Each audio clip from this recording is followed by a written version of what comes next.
Дэлхийн хамгийн аз жаргалтай, хамгийн боловсралтай бөгөөд авилга улсуудын нэгийг нэрлэх юм бол Финланд улс гарцаагүй ихний байранд бичигдэнэ.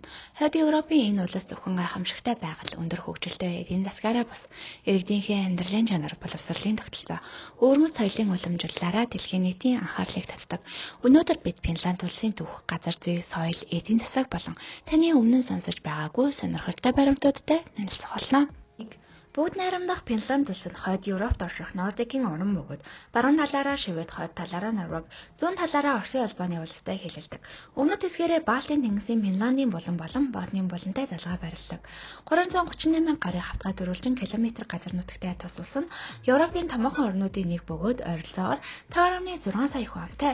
Финландийн нийт газар нутгийн бараг 75% нь ой модоор бүрхэгдсэн байдаг бөгөөд 188 гарын нууртай учир 1000 нуурын орон гэхээсээ илүүтэйгээр 188,000 нуурын орон гэж нэрлэгдэж буурдаггүй. 2.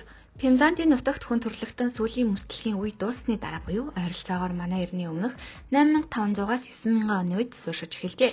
Дундад зууны туршид Финланд Шведийн хаант улсын бүрэлдэхүүнд байсан бөгөөд энэ үеэр христийн шашин дэлгэрч Европын соёл иргэншилтэй улам нэгт холбогдсон юм. 1809 онд болсон Финландийн дайны дараа тус улс нь Оросын эзэнт гүрний мэдэлд шилжсэн боловч 1917 оны 12 дугаар сарын 6-нд Оросын хувьсгалын өөмөн самууны үеэр тусгаар тогтнолоо зарлжээ. Дэлхийн 2 дугаар дайны үед Финланд улсын зөвлөлт холбоот улстай хэд хэдэн удаа дайн хийсэн боловч тусгаар тогтнолоо хадгалан үйлснэ нь түүхэн том амжилт гэж үзэгдэв. Өнөөдөр Финланд улс нь Европын холбооны хамгийн тогтвортой, өнөр хөгжилтэй орнуудын нэг болжээ. 3. Дэлхийн хамгийн аз жаргалтай хүмүүс. Сүүлийн жилүүдэд нэгдсэн үндэсний байгууллагын дэлхийн аз жаргалын тайланд Финланд улс тогтмол тэргүүн байрт бичигдэж байна. Гэхдээ финландчуудын аз жаргал нь зөвхөн өндөр орлогоос шалтгаалдаггүй. Чанартай боловсрал, хүчирхэг нийгмийн хамгаалал, шударга төрийн тогтолцоо, авилгын маш бага түвшин, байгальтай ойр амьдрал зэрэг хүчин зүйлс нь аз жаргалын үндэс болдог гэж судлаачид үздэг. Финланд нь мөн дэлхийн хамгийн ардчилсан, хамгийн ил тод засаглалтай орнуудын нэг юм. 4. Дэлхийн шилдэг боловсролын тогтолцоо. Финландийн боловсролын системийг дэлхийн шилдэг тогтолцоонуудын нэг гэж үздэг. Хүүхдүүд 7 наснаас сургуульд ордог бөгөөд бага ангийн сурагчдыг шалгалт дүнгээр хэд тарамтлагыг зөөгөж үздэггүй. Боловсролын гол зорилго нь өрсөлдөөн бас суралцах үйл явц байдаг.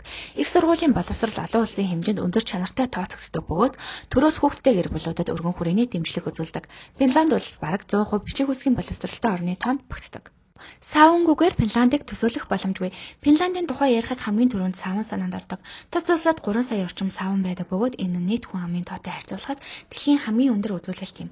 Саавн бол зүгээр нэг угаалгын газар биш. Энэ бол амрах, ярилцах, гэр бүлэрээ цагийг өнгөрүүлэх, бие болон оюун санаагаа сэргийх орон зай юм. 2020 онд Финландийн саавны соёл ЮНЕСКОгийн соёлын бит бас өвийн жагсаалтанд бүртгэгдсэн. 6. Кофенд дурлсан үндэстэн. Хэрэв дэлхийн хамгийн их кофе уудаг хүмүүсийг нэрлэх юм бол финландчууд нэгдүгээрт бичигдэнэ. Нэг финланд хүн жил дунджаар 12 орчим килограмм кофе хэрэглэдэг гэсэн судалгаа бий. Урт өвөл сэрэн уур амьсгалын байрлалын онцлог нь кофег өдөр тутмын амьдралын саршгүй хэсэг болгожээ. Кофений дараа сүний хэрэглээгээрээ ч дэлхийд тэргүүлэгчдийн нэг юм. 7. Нар жаргадгүй зун, нар манддгүй өвөл. Финландийн хамгийн гайхамшигтай зүйлсийн нэг бол байгаль. Зуны улиралд улсын хойд хэсгээр нар бараг жаргадгүй бөгөөд үүнийг шүн дундын нар гэж нэрлэдэг. Харин өвлийн улиралд эсрэгээрээ урт хугацааны харанхуй үргэлжилдэг. Лавландийн бүс нутагт жилбөр 200 орчим удаа туйлын туяа ажиглагддаг бөгөөд энэ нь дэлхийн хамгийн үсгэлэнтэй байгалийн үзэгдлүүдийн нэг юм. 8. Санта Клаусын жинхэнэ гэр. Дэлхийн сая хүүхэд жилбөр Санта Клаус захидлалгадаг. 1985 онд Финландд байгуулагдсан Сантагийн албан ёсны тосгон нь дэлхийн хамгийн алдартай аялал жуулчлалын газруудын нэг бөгөөд жилбөр олон сая жуулчин хүлээн авдаг. 9. Авилгагүй шударга нийгэм. Финланд улс дэлхийн хамгийн бага авилгатай улсуудын нэг гэж тогтмол үнэлэгддэг. Төрийн байгууллагын ил тод байдал, хууль дээдлэх, иргэдийн өндөр боловсрол нь энэ амжилтын үндэс болдог. Финландчуудын хувьд шударга байдал нь зөвхөн хууль биш, харин амьдралын хэм маяг юм. 10. Финланд хүний зан чанар. Финландчуудыг даруй төлөв тайван хүмүүс гэж тодорхойлдог. Тэд дэмий ярахаас илүүтэй сонсхийг илүүд үздэг бөгөөд чимээгүй байхыг эвгүй байдал биш, харин хүндлэл гэж үздэг. Тэдний үндэсний онцлогийг илэрхийлдэг нэг ойлголт нь сису. Сису гэдэг нь хүнд нөхцөлд бууж өгөхгүй байх зорилготой тууштай хүрэх, дотоод хүчийг илэрхийлдэг үг юм. Магадгүй энэ чанар нь Финландыг өнөөгийн өндөр хөгжилтэй улс болгоход хамгийн их нөлөөлсөн байх. Эцэстэн дүгнэхэд Финланд бол боловсрал, шударга ёс, байгаль хамгаалал, хүний сайн сайхны хөгжлийнхэн төв тавьж чадсан улсын тод жишээ юм. Мянган нуур төсгөлгүй ой мод, туйлын туяа, саавн, кофе, Санта Клаус дэлхийн хамгийн аз жаргалтай хүмүүс.